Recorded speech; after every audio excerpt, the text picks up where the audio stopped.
Eight पे commission पर सरकार ने बड़ा ऐलान कर दिया है। टर्म्स ऑफ रेफरेंस जारी कर दिए गए हैं। अब निगाहें फिटमेंट फैक्टर पर। फिटमेंट फैक्टर कितना होगा, आगे का क्या गुणागणित रहेगा, ये सब हम समझेंगे आज मनजीत सिंह पटेल जी से। मनजीत जी, आप इस विषय के जानकार हैं और ये जो खाली व्हाइट बोर्ड पड़ा है इसे आप थोड़ी देर में नंबरों से, आंकड़ों से भरता हुआ देखेंगे। मनजीत जी, सवाल यही है कि कितना फिटमेंट फैक्टर होना चाहिए कि सबके साथ जस्टिस हो जाए, सारे सरकारी कर्मचारियों के साथ, और फिर उससे सैलरी कितनी बढ़ जाएगी? क्योंकि दावे तो ये चल रहे हैं कि 18 की सैलरी 51 हो जाएगी, 1 लाख पार हो जाएंगी सैलरीज। ऐसा होगा क्या? ये आप हमें आज गणित से समझाइए। निधि जी, कर्मचारियों को तो इंतजार है फिटमेंट फैक्टर का, पेंशनर्स को भी जी, पेंशनर्स को भी है। कल पे कमीशन के ऑफिशियल गठन का ऐलान भी हो गया है जी।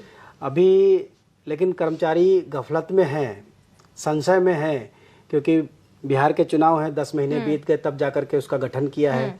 लेकिन फिर भी एक फिटमेंट फैक्टर जिसकी बार बार बात होती है, क्राइड फार्मूले की, जो चूंकि सभी कर्मचारियों का इंतजार बेसिकली उसी चीज़ का है, तो हम तो बस इतना बता सकते हैं कि मिनिमम कहाँ तक होना चाहिए। मैक्सिमम की तो कोई लिमिट है नहीं, ठीक है, ठीक बात। लेकिन हम मिनिमम की बात कर सकते हैं कि भाई इससे नीचे तो जा ही नहीं सकता है। इससे नीचे अगर जाएगा तो इसका मतलब ये है कि उनकी सैलरी कम हो जाएगी, बजाय बढ़ने के कम हो जाएगी। तो हम उसकी बात कर सकते हैं। अगर आप वो कहेंगे तो मैं वो बता सकता हूँ कि मिनिमम कितना हो सकता है, कितना हो सकता है मिनिमम, और उससे फिर तो सैलरी। इसको मैं इस पर बोर्ड पे लिख करके समझ लेते हैं। अगर हम पे लेवल 1 की बात करते हैं, जो पे लेवल 1 है हमारा, ये जिसकी 18,000 रुपये बेसिक सैलरी है, ठीक है। अगर वो आज नौकरी में आता है तो वो बेसिकली 18,000 बेसिक सैलरी पर आएगा। उसके साथ उसको डीए, जो अभी का जो डीए चल रहा है वो तकरीबन 58% चल रहा है। इसका मतलब ये हुआ कि अगर इसको मर्ज कर दिया जाए तो ये 1.58 का फिटमेंट फैक्टर पहले से ही है, ठीक है। यानी अगर इसको 0 कर दिया जाए तो हमें इसको 1.58 से मल्टीप्लाई करना पड़ेगा। तो अब ये तो तय है कि आज की डेट में इससे कम नहीं हो सकता, ठीक है। अगर ये आदमी जो 10 साल से नौकरी कर रहा है, सपोज दैट इसने 10 साल कर लिया, क्योंकि ये बेसिकली किसके लिए आता है, जो लोग नौकरी कर रहे हैं 10 साल से, उनको ध्यान में रखा जाता है, क्योंकि उनकी सैलरी धीरे धीरे कम हो जाती है। जो नए लोग आएंगे नौकरी में, उनके साथ भी ये दिक्कत आएगी।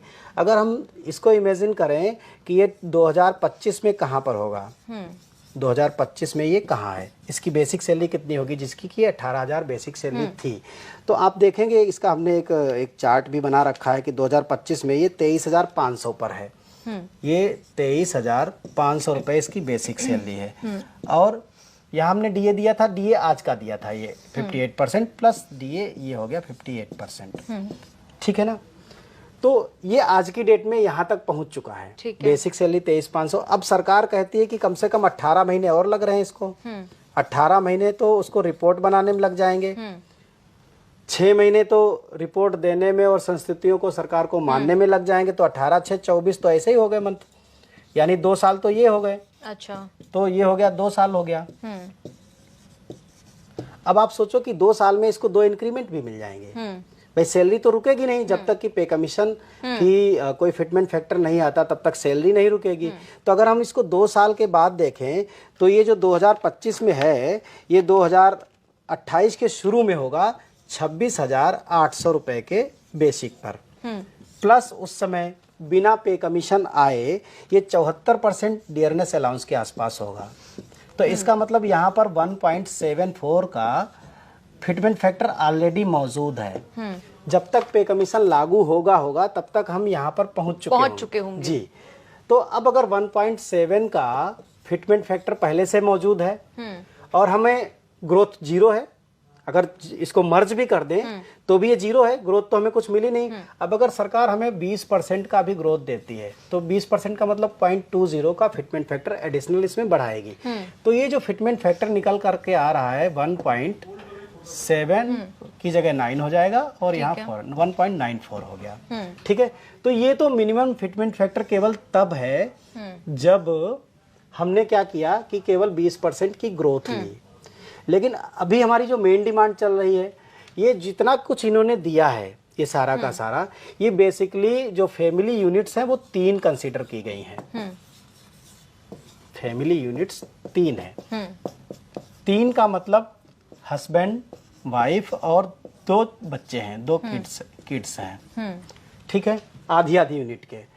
तो अगर अभी हमारी डिमांड चल रही है कि इसको बढ़ा करके 3 से बढ़ा करके इसको 5 कर दिया जाए, सपोज दैट इसको 5 कर दिया जाए, तो 5 करने का मतलब है कि ये 0.66 यानी 66% बढ़ जाएगा, है ना, यानी कि 0.66 फिटमेंट फैक्टर बढ़ जाता है, ठीक है।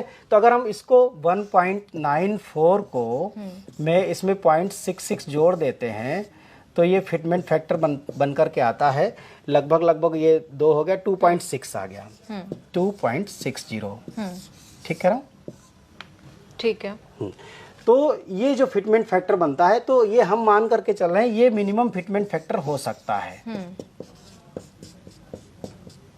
जी। तो इस तरीके से हम इसको देख रहे हैं, लेकिन अब सरकार के ऊपर है, मान लो उसने 3 यूनिट को बजाय 5 करने के 3.6 पे चली गई या 3.5 पे चली गई या 4 पे चली गई, तो उसी हिसाब से ये घट जाएगा।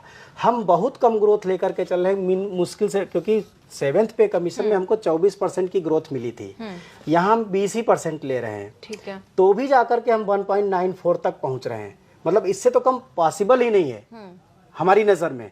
और अगर फैमिली यूनिट्स बढ़ती हैं तो यहाँ तक ये जा सकता है। ठीक है, तो आप कह रहे हैं कि इससे कम पॉसिबल नहीं है। अगर 3 से 5 फैमिली यूनिट्स की जाती हैं तो फिर इतना फिटमेंट फैक्टर होना चाहिए 2.6। हालांकि ये कैलकुलेशन में हमारी 2.64 तक जाती है, लेकिन हम अभी उतना डीप में नहीं जाना चाहते हैं क्योंकि वो बहुत टेक्निकल हो जाएगा। लेकिन एक आम आदमी के समझने के लिए ये जरूरी है कि 2.60 एक बेहतर फिटमेंट हो सकता है।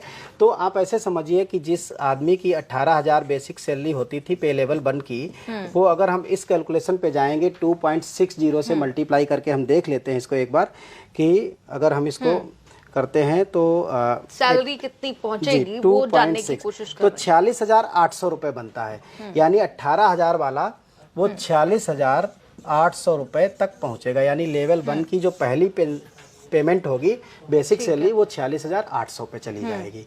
ये हमारा मानना है कि कम से कम यहाँ पर एग्जिस्ट करेगा। अगर इससे कम सरकार लाने की कोशिश करती है तो फिर पे कमीशन को लाने का कोई मतलब ही नहीं है। मिनिमम पे कमीशन इतना बेनिफिट अगर दे रहा है तो ही मैं कहूंगा कि वो थोड़ा बहुत न्याय हो सकता है, अदरवाइज इससे भी हमें ज्यादा की जरूरत है आज की डेट में।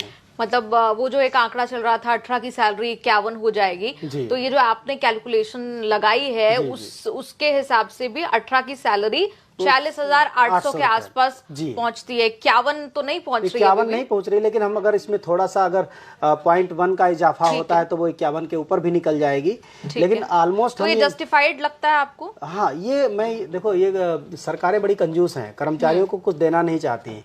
18 महीने का डीए एरियर बहुत कम है, बहुत छोटी रकम है, 3,000 करोड़ की, वो नहीं सरकार दे रही है और 4 साल हो चुका है। तो मैं मतलब अगर मैं ये इमेजिन कर लूँ कि जैसे मुंगेरी लाल के जो सपने होते हैं जिसको कहते हैं कि अरे 3 गुना हो जाएगी, 4 गुना हो जाएगी, 5 गुना हो जाएगी, वो मुझे ठीक नहीं लगता। अगर हमें ये भी मिल जाए तो मैं कहूंगा कि इस कंजूस सरकार से बहुत कुछ मिल गया, चलिए ये कहूंगा मैं। ठीक है मनजीत जी, बहुत बहुत शुक्रिया टेबल पे समझाने के लिए कि क्या फिटमेंट फैक्टर हो सकता है जितना ये कह रहे हैं, उसके पीछे की अरिथमेटिक क्या है। 2.6 इन्होंने कहा कि होना चाहिए, अगर 3 से 5 यूनिट कर दी जाती है, इतना तो मिनिमम कह रहे हैं, 1.94 तो होना ही चाहिए।